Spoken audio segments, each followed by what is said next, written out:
Boa tarde. Eu anunciei o vídeo anterior desta série Por que ser contra usinas nucleares como sendo o último dessa série. Mas, na verdade, revendo, eu constatei que eu disse que havia dois grandes obstáculos a que pudéssemos parar as usinas nucleares. De um lado, o fato de ela ser um grande negócio. De outro lado, o fato de nós sermos muito desinformados sobre o que são efetivamente essas usinas e, portanto, não nos mobilizamos contra elas. Eu constatei que eu deixei de falar do terceiro obstáculo, que é de fato o mais decisivo, o mais poderoso, que realmente impede ou dificulta que a gente consiga parar essas usinas. Eu vou falar, portanto, disso neste vídeo. Mas antes disso, eu queria lhes dar uma informação que é útil neste momento.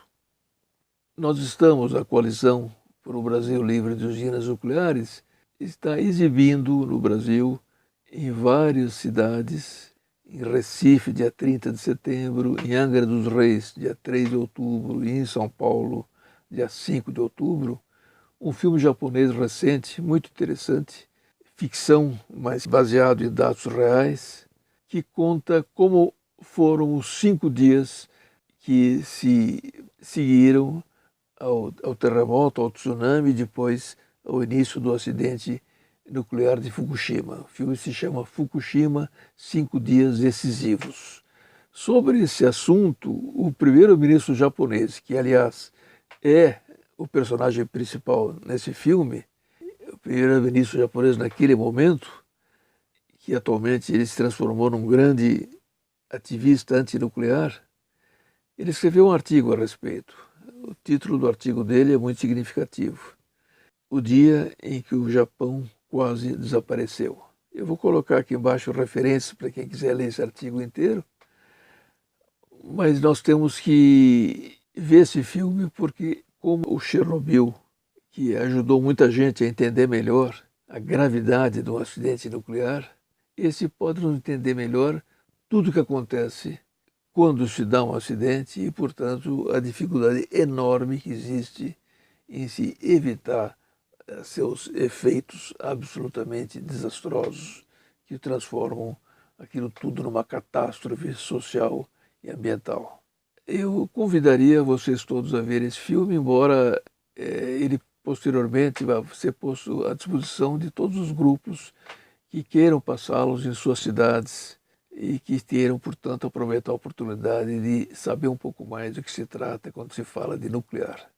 Voltando então à questão dos obstáculos, esse obstáculo fundamental decisivo é o interesse militar nas usinas nucleares.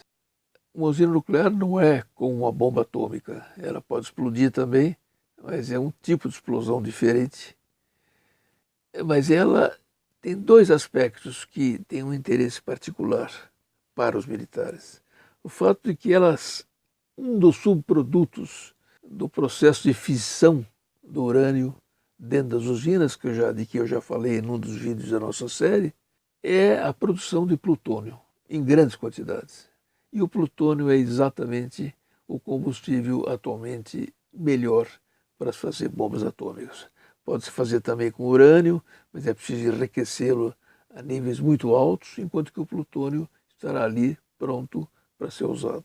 Então, de um lado, as usinas permitem que se disponha de plutônio para fazer bombas. E o pior, de outro lado, como a tecnologia é a mesma, é muito fácil, questão de meses ou um ano, transformar uma usina nuclear numa fábrica de bombas.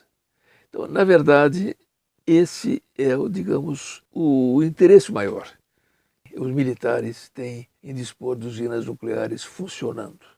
E, obviamente, para quem tem uma visão de que um país só será um país digno do respeito dos outros se ele tiver bomba também, porque pode inclusive usar a ameaça da bomba para dissuadir eventuais inimigos, como pode também pretender, em caso de loucura absoluta, agredir outros países com bombas. Mas o fato é que os militares, para eles, é essencial, pensando na função que eles se acham que têm, eles têm que ter bomba atômica.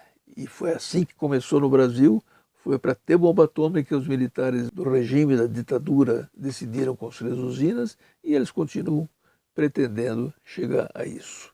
Mas voltaremos a falar disso com mais detalhe, explicando como isso pode acontecer. Um abraço.